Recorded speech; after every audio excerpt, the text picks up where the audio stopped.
Hey, it's Chad. You might have seen on my Facebook page, I have my own Facebook page for Chad's beer reviews. Anyways, I had a photo of all the beers in the fridge, and you might have saw this. The Chimay Red smaller bottle, the cap bottle. And you might have been thinking, why'd you get that? Did you like it so much you wanted to get it again? Well, I mean, you saw, I reviewed this last week with Kevin Burns from thefoaminghead.com. And I liked it. But I didn't write a text review of it. And you know how I write text reviews for epinions.com, so I just put it off for such a long time, and I decided, why not grab a small bottle and drink this and re-review it. So, and to see if there's any difference between this version and the corked version. And I'm sorry you missed it. I actually was able to get the top off this using finally got a Bic lighter. I got it to flip off like the sauce does. So and I'm using, I know Sauce loves Belgian beer, so this is an official Trappist Belgian beer.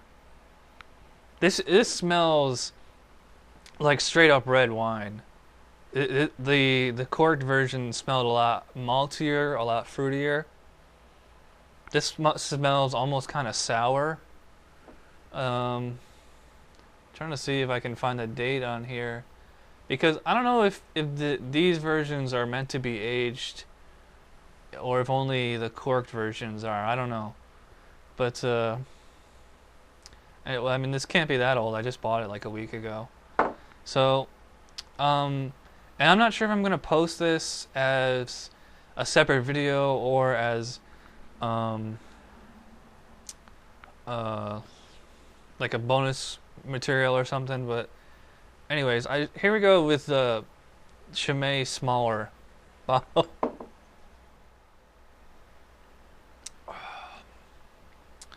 Wow, this seems a lot more potent than the corked version. This is as soon as it hit my lips, it tasted like red wine. It smells like red wine. It kind of looks like red wine. I don't know if you can see that. It's the same color as the other one. It's kind of like a like an iced tea kind of color, like brown, a little bit. It's like a brownish maroon, extremely hazy, no sediment in it. I should have. I didn't swirl up the bottle though, because as it trickled out at the end here, I noticed like a little bit of sediment in there, but and it's nice because this fills up it did fill up this glass perfectly.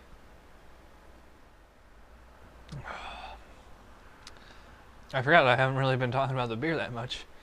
Well, like I said, it tastes a lot like a red wine. I'm getting a lot of grape taste here.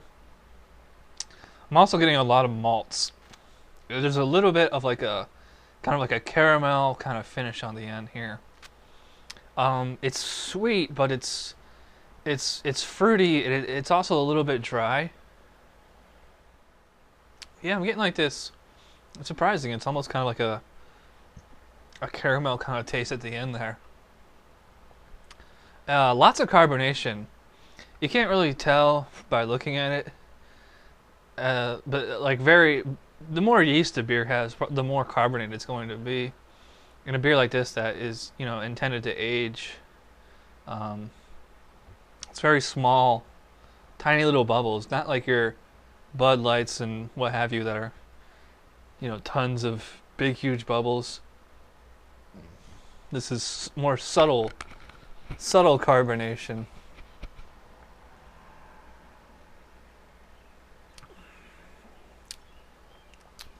It seems more malty than I remember.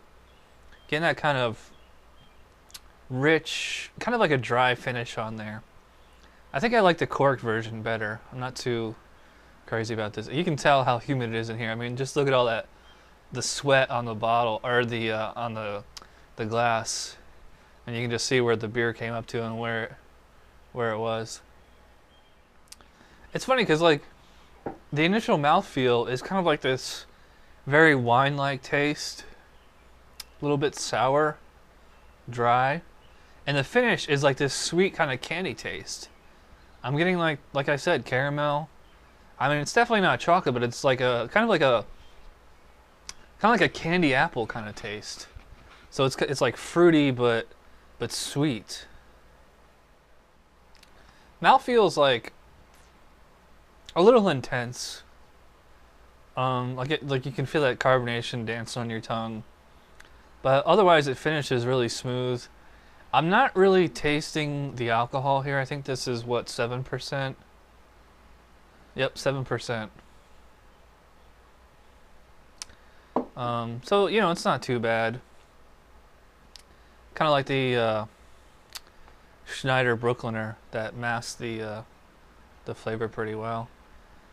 Now that I've gone on for so long, I guess I'm just gonna post this as a entirely separate video. So this is not a re-review. This is just kind of like a part 2. You know, I still like Chimay.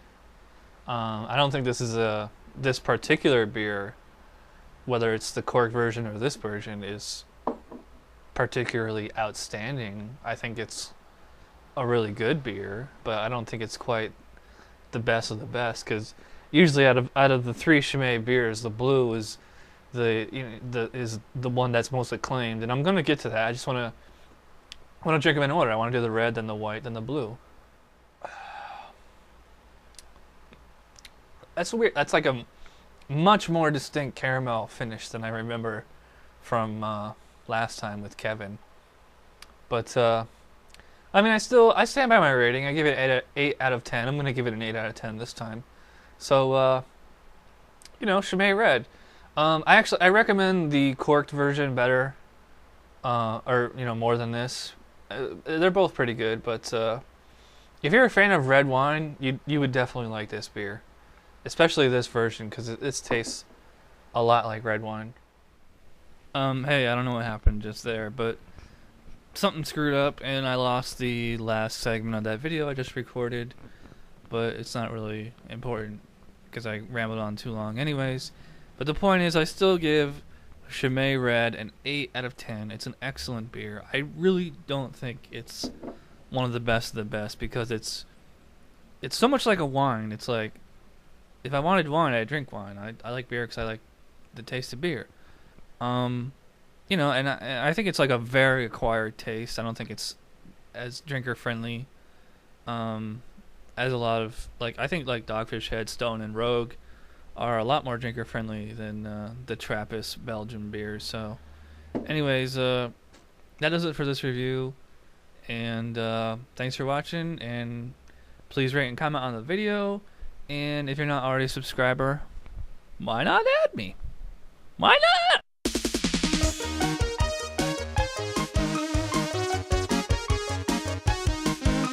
Somebody brewed it, Chad just reviewed it. Thanks for watching Chad's beer reviews. Trust me, the next episode will be a lot better.